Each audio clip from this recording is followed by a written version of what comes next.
Morning dear students, today we will do worksheet 12 made by Directorate of Education GNCT of Delhi for date 11/11/2020. Subject is science for class 7th English medium. Name of student right here, name of class teacher is here. Today's topic is saprotrophs. Many times we see some small fluffy umbrella like plants growing on rotting wood during the rainy season. They take their nutrition from rotting wood of a dead tree. This is the example of mushroom. This is fungus growing on the rotting wood of a dead tree.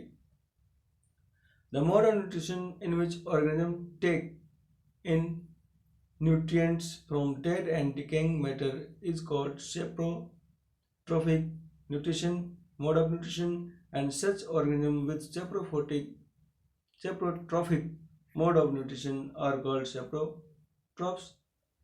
Example: fungi, mushroom, and bread mold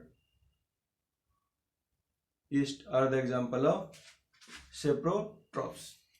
saprotrophs क्या होते हैं प्यारे बच्चों? जो dead and डिगेइंग matter पे रहते हैं और उससे अपना न्यूट्रिएंट लेते हैं, इसको हम सेप्रोफाइट्स या सेप्रोट्रॉप्स बोलते हैं। और ये जिस टाइप के मोड ऑफ न्यूट्रिशन शो करते हैं उसको हम सेप्रोट्रॉपिक मोड ऑफ न्यूट्रिशन बोलते हैं। Next, fungi also grow on pickle, leather, clothes and other articles that are left in hot and humid weather for a long time. During rainy season, they spoil many things. The fungal spores are generally present in air. They land on the wet and warm things. They germinate and grow.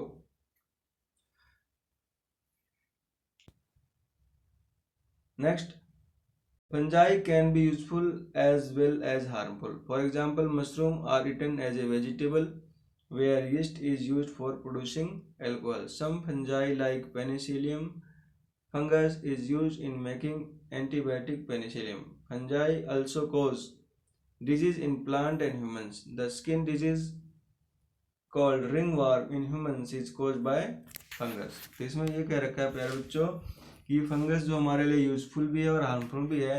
Mushroom का किसी ने example दिया, इसको हम as a vegetable use करते हैं और yeast का यूज एल्कोहल बनाने में होता है। और पेनिसिलियम नाम का फंगस है, इसका यूज एंटीबायोटिक बनाने में करते हैं। फंगस ये तो हमारी यूजफुल हो गए, ठीक है। अब इसके हार्मफुल कैसे है? फंगस जो डिजीज भी करता है, बीमारी बनाता है प्लांट और ह्यूमन दोनों में। स्किन डिजीज जो रिंग वर्म है, दाद है ह्यूमंस में, ये फंगस के कारण ही होता है। अब एक्टिविटी करते हैं प्यारे बच्चों। Take a piece of bread and moisten in it with water, यानी पानी में इसको भिगो दो ब्रेड को, ठीक है। Leave it in a most warm place for 2 and 3 days until fluffy patches appears on them. ये 2-3 दिन तक छोड़ दो इसको थोड़ा गर्म जगह में, जब तक ये थोड़ा इसमें चेंज ना आ जाए, ठीक है। We will find that fluffy patches appear on the surface of slice of bread. These patches are of fungus plant.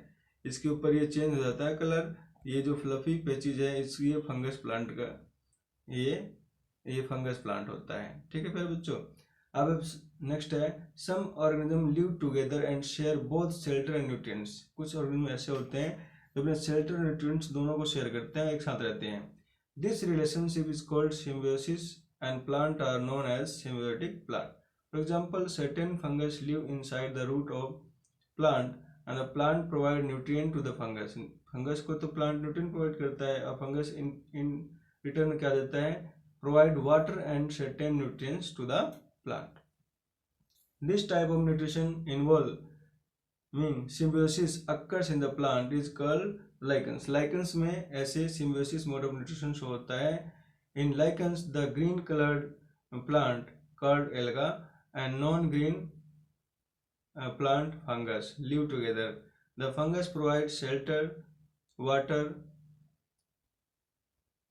and mineral to the alga, and in turn the alga prepares and provide food to the fungus. Now we do questions are, first question, fungi and like dash and dash are useful। तो हमने पढ़ा fungi में mushroom तो as a vegetable use होता है, ठीक है, और यीस्ट का यूज एल्कोहल बनाने में करते हैं। तो इसका फर्स्ट क्वेश्चन का आंसर होगा। सेकंड क्वेश्चन है the leather object that are left in hot and humid weather for long time are spoiled due to growth of fungi. ये इसका आंसर फंजाई होगा। थर्ड है in lichens the chlorophyll containing partner is an alga. तो आपने lichens में देखा दो partner है यहाँ पे, एक तो क्या है ग्रीन कलर वाला, उसको एल्गा कहते हैं, ग्रीन कलर में क्लोरोफिल होगा, और जो नॉन ग्रीन है उसको हम फंगस बोलते हैं, जिसमें एल्गा आंसर आएगा। फोर्थ क्वेश्चन है what do you understand by symbiosis, explain with example. तो ये आपका आंसर यहाँ से यहाँ तक हो जाएगा। सिम्बायोसिस की डेफिनेशन कॉल्ड सिम्बायोसिस, ठीक है। और उसके बाद क्या कहते हैं example, certain fungi live inside the root of plants. The plant provide nutrients to the fungus and in return the fungus provide water and certain nutrients. Then distance in this way worksheet 12 for class 7th English medium science subject has been completed. Thank you for watching this video.